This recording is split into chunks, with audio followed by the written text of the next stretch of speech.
We shall next discuss the proof technique, the principle of inclusion exclusion, such a popular and powerful proof technique in the field of mathematics and computer science. Just like mathematical induction, this has got plenty of applications. The way it is applied in problems, on the face of it, the climb looks so simple, but some of the climbs you see an interesting proof through this technique. As always, let's look at a couple of standard examples before we switch to the actual one. And the actual one is going to be counting the number of derangements and the number of onto functions. Those are all specific applications for which this will act as our tool. So, as the name suggests, when we do counting, we will try including some terms, and while we count, we include some terms, and in that case, some of the while doing such a counting, some component is counted twice. Maybe you are including two sets A1 and A2. Maybe the intersection is counted in A1 as well as in A2. And that part we will exclude. So that's precisely this part. So as part of counting, we include some terms, we exclude some terms. So that's at the top level. When we look at problems, you will understand what is that we are trying to include and what is that we are trying to exclude. So that's precisely the principle of inclusion exclusion. So essentially, you are interested in counting a set and following this technique. Here is a case study. We are interested in counting how many integers in the range 1 to 100 are divisible by 3 or 5. So one direct counting, you start listing 3 and 6, sorry, 3, 5, 6 and so on. So that's one way of doing it. The other way of doing things is, let me say, A3 is basically number of integers that are divisible by say 3, and in the range 1 to 100, so that are divisible by this in the range 1 to 100. So how many will be there? That's precisely this many number. Floor, it's floor of this, so which means it's 33. Okay. And similarly, let me look at A5, number of integers that are divisible by 5. Divisible by 5. How many are there? Again, floor of this, it's precisely this. So this counting, it will count things like 3, 6, 9, 12, 15, 18. All this will be counted as part of this. As part of this, it is 5, 10, 15, 20, 25, like that. For example, if you see this number 15, so it will be counted in both places. Similarly, you will see 30, 30 will be counted here as well as here. So there are numbers which are in the range 1 to 100 which will be counted in both places. So it is divisible by 3 or 5. So 12 is divisible by 3, so it is counted once. 10 is divisible by 5, so it is counted once. So I will count 15 once with respect to 3, again with respect to 50. So which means what happens? Overcounting is happening. So this has to be excluded. That's what I was telling you initially, that some set will be counted included once, so it will be included. Some will be counted more than once, maybe the intersection, for example, in this case, that has to be excluded. How do we identify such sets? In this case, that's basically A15, or LCM of 5 comma 3 is 15. So numbers that are divisible by number of integers that are divisible by 3 and 5. Okay, so that is equivalent to saying number of integers in the range 1 to 100 that are divisible by 15. Correct? So these numbers that are divisible by 15, it will be counted in both places. So how many are there? That is 100 by 15.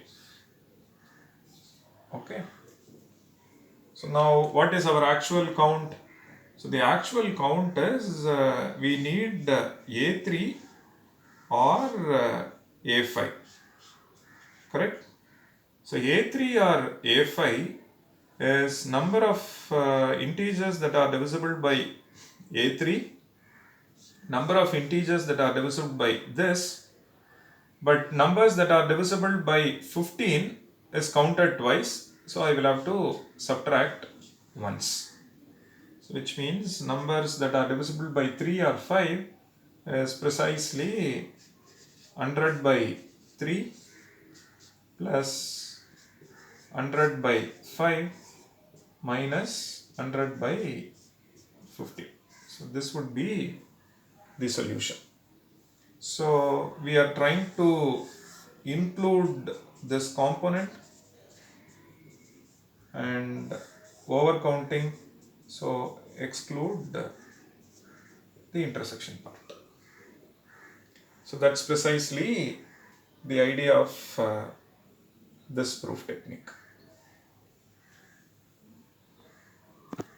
Let us discuss one more example. How many integers in the range 1 to 400 are divisible by 3 or 5 or 7? Very similar to the way we did before. Let's look at numbers that are divisible by this. Number of integers in the range 1 to 400 that are divisible by 3. That's precisely this count. And how many are there? That is 400 by 3. So on the similar line, look at A5. A5 will be 400 by 5. And how many are divisible by 7?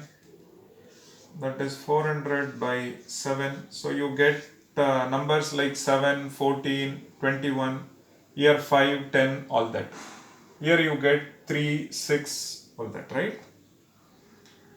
Now, just like the way we did before, some numbers will be counted more than once. For example, this counting will focus on subsets like 3, 6, 9 and 12, 15, 18, 21, 24 and so on. This counting shall focus on 5, 10, 15, 20, 25, 30. This one 7, 14, 21, 28 and so on. Okay. Now now if you see that there are numbers which are counted at both places. For example, 15 you see, 15 is counted here, 15 is counted at this place. And 35 is counted here, 35 is counted here as well. And 21 is counted here and 21 is counted here. So some duplications are happening, which we should carefully take into account, and it has to be included as part of our counting. So next one is A LCM of 3, 5, which is A15. That is all those numbers that are divisible by 3 and 5. How many are there? 400 by 15.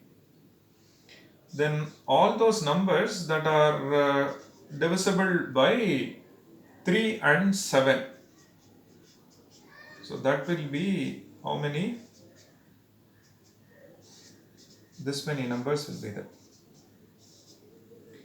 Then all those numbers that are divisible by 5 and 7.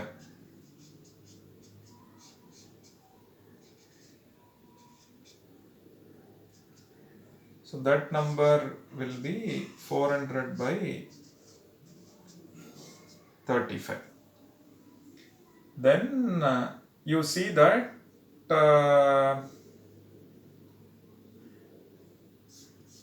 all those numbers that are divisible by 3, 5 and this. So that will be this. So which means 400 by 105. So now what is that we want? What we want is numbers that are divisible by 3 or 5 or 7. Correct? So please note this is precisely numbers that are divisible by 3, divisible by 5 and divisible by 7. Now there are numbers that are divisible by 3 and 5. So that has to be excluded. So you exclude that. Similarly, that are divisible by this, so exclude that. Similarly, 3 and 7, you exclude that. So please note this. So please note this. If you look at the integer 105,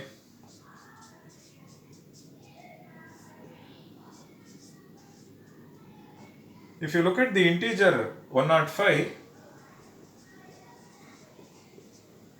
so it is counted once with respect to A3 because it's a multiple of 3. Again it is counted with respect to A5 and it is counted again with respect to A7. So it is counted 3 times, 1 plus 1 plus 1. Then what we did is, we said it is counted as part of both, so subtract once. So we subtract as part of 50. Then 105 is also multiple of this, so then we subtract again because of A35, and it is also multiple of 21, we subtract again when we do this. So which means this count is giving us plus 3 and this count is giving us minus 3. So which means as part of this counting, the number 105 is not counted at all. Meaning it is counted 3 times and it is subtracted 3 times here. So which means the resultant is 0. So what am I supposed to do? So I need to add all those numbers which are multiple of this. So elements that are taken one at a time, that is inclusion Now intersection or LCM will be counted twice, so that has to be excluded. Now in the process what happens, numbers which are multiple of 105, that's basically LCM of 3, 5, 7, that is not listed in the counting at all. It is counted 3 times and here it is counted minus 3 times, so which means it is included, the same thing is excluded, so the resultant is 0. So multiples of 105 is not counted, so I need to add back, so which is why plus A105. So that shows that the answer to this is precisely 400 by 3 and plus 400 by 5 plus 400 by 7 minus, you subtract ones for 15 and ones for 35, finally for 21, and all those that are multiples of 105 is left out in the counting. You add back those many numbers. So the numbers that are divisible by this is precisely this. Now this chain one can take it forward. For example, if there are 3, 5 or 7 or 11, then elements that are taken one at a time include, exclude the elements that are taken 2 at a time, and include elements that are taken 3 at a time, exclude elements that are taken 4 at a time, and this chain continues. And so you alternate between inclusion and exclusion, and in the process you ensure that the element satisfying the property here is divisible by 3 or 5 or 7 is counted exactly once. As part of inclusion, you count integers that are divisible by 3 and 5 and so on. Then you realize that there are elements which are divisible by both 3 and 5. So they are counted twice. So you exclude them. But when you go to the next stage, you realize that there are numbers that are divisible by 3 and 5 and 7 which are completely left out in the counting. So you add them back. Because of this addition and subtraction, they are completely left out in the counting, so you add them back. So like that you continue the process, and so this chain can continue. You can give any number and any set of numbers, and one can ask for given a range, how many numbers are there satisfying this property. Okay, such a powerful technique. So please take a look at the scribe. You see some more examples, also the problem session and assignments. So the next case study is counting derangements. You are given a set on n elements. You are asked to look at permutations. We are asking how many permutations are there satisfying this property with no element appearing in its natural position. So how many permutations are there with no element appearing in its natural position in the permutation? For example, suppose you take 1, 2. So the permutations are, it is denoted using sigma. 1, 2 is a permutation, 2, 1 is a permutation. If 1 appears in the first place, the natural position for 1 is 1. Natural position for 2 is 2. So which means element I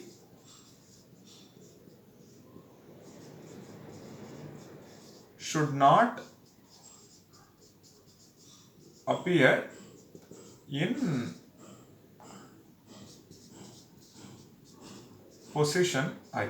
So that is what we want. So we want permutations where for no element, and the element I should not appear in position I. So element I should not appear in position I. This is true for any I.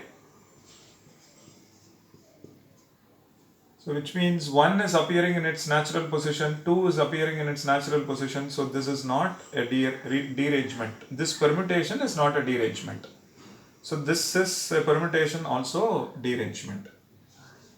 So if you look at 1, 2, 3, the possible permutations are, you see that 1, 2, 3 is a permutation, and 1, 3, 2 is a permutation, 2, 1, 3 is a permutation, 2, 3, 1 is a permutation, 3, 1, 2 is a permutation, 3, 2, 1 is a permutation. In that 3 is appearing in natural position, so this is not a derangement. And 1 is appearing in its natural position, this is not a derangement. And 3 is appearing in its natural position, so this is not derangement. So 2, 3, 1, this is a permutation, it is also a derangement. 3, 1, 2, yes, it is a permutation, also a derangement. 2 is appearing in its natural position, so this permutation is not a derangement. If you look at this, 2 is appearing here, 3 is appearing here, 1 is appearing here, so none of them are appearing in their natural position. Similarly over here. So when you have 3, there are only 2 derangements. When the set size is 2, there are only 1. In general, if there are n, we want to know how many permutations are there satisfying this property. So that's precisely count number of derangements on a set of size n. So to count this, we are going to make use of pi technique. Okay. So please note, suppose the set is say 1, 2, 3, 4. So I am interested in counting A1 is number of permutations in which element 1 appears at position 1. A2, number of permutations in which element 2 appears at position 2.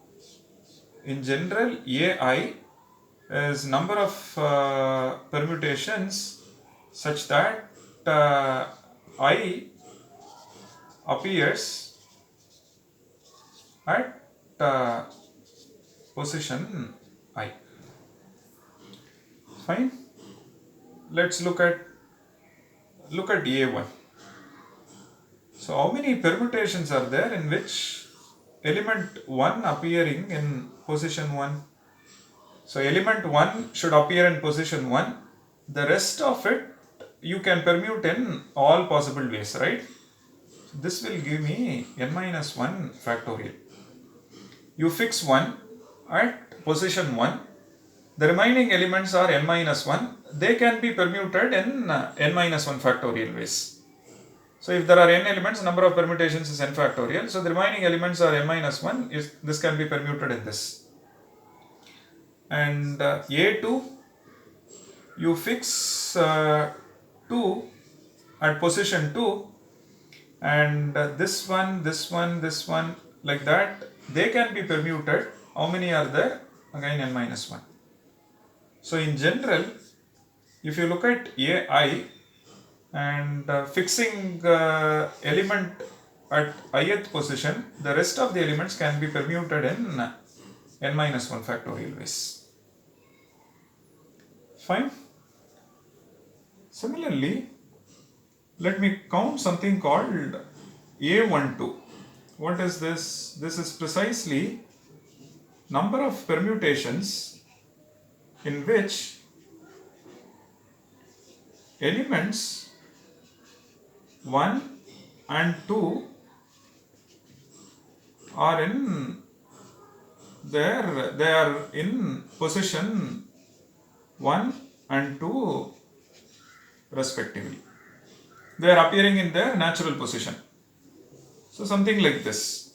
1 is appearing in 1, 2 is appearing in location 2, and the rest of it you can permute in all possible ways. So how many are there? N minus 2 factorial ways. Similarly, one can look at A2, 3, and you fix the position of 2 and 3. They'll be in their natural position. The rest of the elements you can permute. How many are there? There are n minus 2 elements, so you get n minus 2 factorial. So now I am going to make use of these results to answer the number of derangements. So the idea is the following. To count derangements, look at total number of permutations. From total number of permutations, you subtract permutations not satisfying the property. So permutations not satisfying the property. What is that property? Property is the elements should not appear in ith position. So that's basically from total number of permutations, you take out permutations in which element I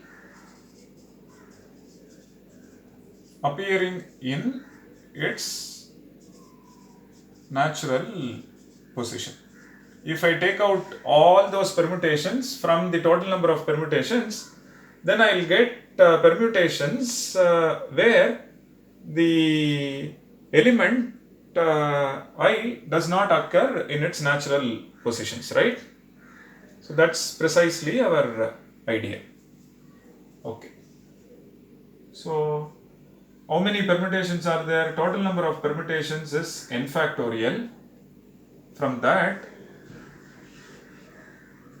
I am subtracting this component, the permutations not satisfying the property.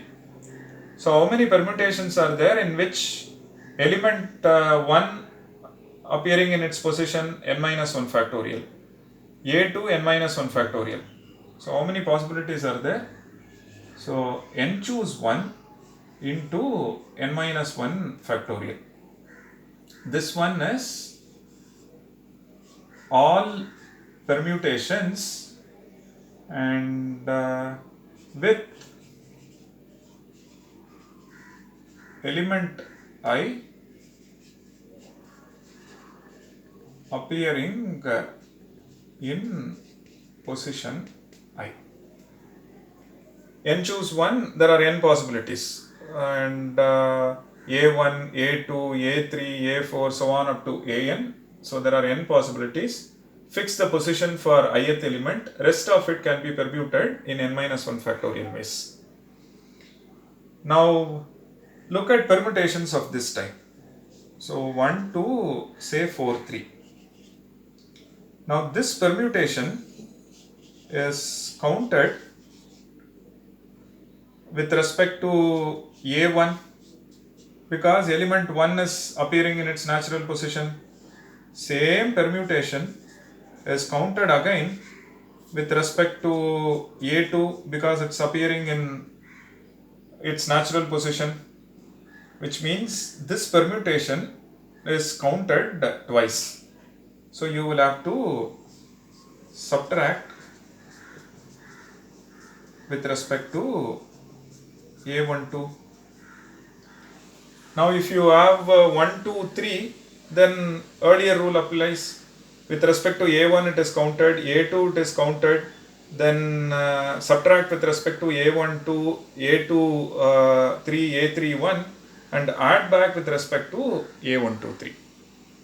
So which means this many with respect to this, then subtract n choose 2 with respect to n minus 2 factorial, and add with respect to n choose 3 with respect to this, subtract with respect to this, and it goes, you see that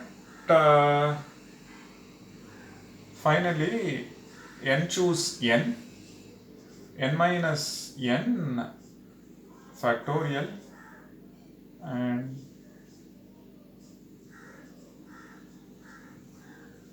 so you see that all n elements are appearing in their natural positions, which means 1, 2, 3, 4, 5, so on up to n. And if they are all appearing in their natural positions, so n choose n, which is 1, and n minus n is 0 factorial, that's also 1. So there is exactly one permutation in which all elements are occurring in their natural position. So the total number of derangements or number of rearrangements is total number of permutations minus permutations in which element I is appearing in its natural position. So possible values for I is 1 to n, so n choose n. And now I and j are appearing in their natural position. Possible values for I and j is n choose 2. Remaining elements can be permuted in n minus 2 factorial. And I, j, k can appear in their natural position. Possible values for I, j, k is n choose 3. Remaining elements n minus 3 factorial. And I am alternating plus, minus and so on. The reason is, if you look at a permutation like this, and as part of our counting, it has to be counted once. This is not satisfying our property, it has to be counted once.